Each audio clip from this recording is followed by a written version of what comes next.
Hello friend, आपका फिर से वेलकम है। इस वीडियो में हम देखेंगे ग्रैंड स्लैम 2025, ठीक है, और उसको एक ट्रिक के द्वारा देखा जाएगा। सबसे पहले देखिए, बहुत सारे ग्रैंड स्लैम्स होते हैं, जैसे ऑस्ट्रेलियन हुआ, फ्रेंच हुआ, विंबलडन हुआ, यूएस हुआ। तो कई बार इसका क्रम पूछा जाता है कि कौन सा पहले होगा, कौन सा बाद में होगा।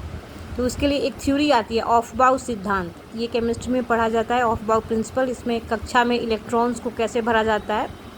तो खैर, आपको उतना टेक्निकलिटी में नहीं जाना है, आप समझ लीजिए। सिंपल एक प्रिंसिपल याद रखिए, ऑफ बाउ, ठीक है। ये हिंदी में मैंने लिखा है ऑफ बाउ, आप उसको इंग्लिश में अल्फ़ाबेटिकली लिख लें, AFBU।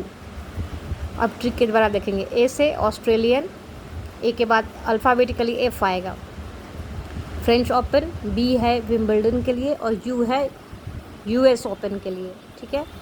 एक ट्रिक इसकी याद रखिएगा, ऑफ बाउ नहीं याद हो तो ऐसे भी देख लीजिए कि ए अल्फ़ाबेटिकली ए पहले आता है और यू बहुत बाद में आता है। मतलब ऑस्ट्रेलियन ओपन पहले आएगा और US ओपन सबसे लास्ट में आएगा, ऑफ बाउ सिद्धांत। चलिए अब विनर्स पे आते हैं। देखिए, इसमें ट्रिक के द्वारा बताया जाएगा और ट्रिक को अदरवाइज़ नहीं लेना है। ट्रिक इसीलिए है कि आप पढ़ा हुआ मेमोराइज़ कर सके। स्टूडेंट के सामने सबसे बड़ा प्रॉब्लम यही होता है कि वो पढ़ा हुआ कैसे याद रखे, ठीक है। चलिए हम आते हैं ऑस्ट्रेलियन ओपन।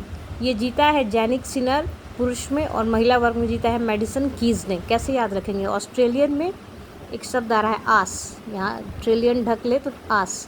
आस होती है क्या? सबको अपने सन से आस होती है, बेटे से।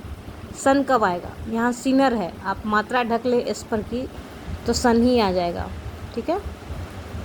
सिनर में सन आएगा, और यही सन यहाँ भी आ रहा है मेडिसन में। तो आस होती है क्या? अपने सन से। ट्रिक इसलिए है कि पढ़ा हुआ आप याद रखें। फ्रेंच ओपन ये जीता है कार्लोस अल्काराज और कोको गॉफ। ये कार्लोस अल्काराज ये पुरुष श्रेणी में है और ये वुमेन की श्रेणी में है। कैसे याद रखेंगे? फ्रेंच ओपन आप समझ लीजिए कि फ्रेंच फ्राई है, वो फ्रेंच फ्राई खाना है, ठीक है। तो फ्रेंच फ्राई जब आप खाते हैं ना, तो उसके ऊपर से ब्लैक पेपर छीटा जाता है, ठीक है, स्प्रिंकल किया जाता है ब्लैक पेपर और सॉल्ट। ब्लैक को क्या कहते हैं? काला। काला कब आएगा? जब आप कार्लोस लिखेंगे, लॉ पर आप मात्रा ढक ले तो काला ही आएगा, ठीक है। और फ्रेंच फ्राई जब खाएंगे तो क्या है? कोक भी पिएंगे। कोक से आप कोको गॉफ याद रखिएगा। तो फ्रेंच फ्राई खाना है और कोक पीना है। किसी भी ट्रिक को अदरवाइज़ नहीं लीजिएगा। ट्रिक इसलिए है कि स्टूडेंट पढ़ बहुत लेते हैं, 6 महीना साल भर का करंट अफेयर्स आप पढ़ते हैं, लेकिन चैलेंज यही होता है कि पढ़ा हुआ हम याद कैसे रखें, ठीक है। विंबलडन ओपन ये जीता है पुरुष वर्ग में जैनिक सिनर, और महिला वर्ग में जीता है ईगा स्वियाटेक ने। कैसे याद रखेंगे? विंबलडन को आप हिंदी में लिख लीजिए, विंबलडन। अब वी को ढक लीजिए, क्या आ रहा है? बल। बल लगाना पड़ता है तो क्या पूरी जी जान से लगाएंगे। जान कब आएगा? जब आप जैनिक में मात्रा ढक ले तो जान ही आ जाएगा। और हर जगह बल लगाने से भी नहीं होता है, कुछ जगह अपना ईगो छोड़ना पड़ेगा और स्वीट भी होना पड़ेगा। तो ईगो छोड़ने से ईगा, स्वीट से स्वियाटेक याद रखिएगा।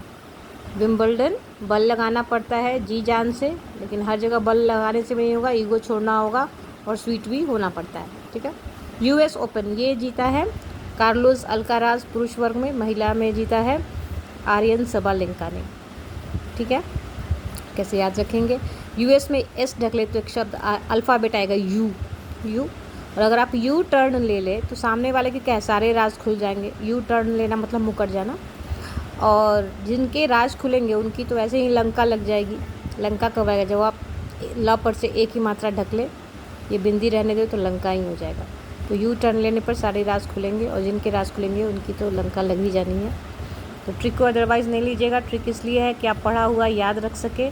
और ये जितने भी ग्रैंड स्लैम के विनर्स हैं, ये पूछे जाते हैं किसी भी एग्ज़ाम में, ये बहुत इंपॉर्टेंट होता है, इसको छोड़ के मत जाइएगा। और कोई भी कंपटीशन अगर आप दे रहे हैं तो याद रखिएगा कि जनगणना के आंकड़े, नोबेल प्राइज़ विनर और ओलंपिक के विनर्स, ये 3 चीज़ आप ज़रूर देख के जाइएगा। और किसी भी ट्रिक को अदरवाइज़ नहीं लेना है। ट्रिक इसलिए है कि आप पढ़ा हुआ याद रखें, जो बच्चे भूल जाते हैं एग्ज़ाम में, अक्सर कन्फ्यूज़न होने लगता है, तो इसी के लिए इसको अदरवाइज़ नहीं लेना है। All the best.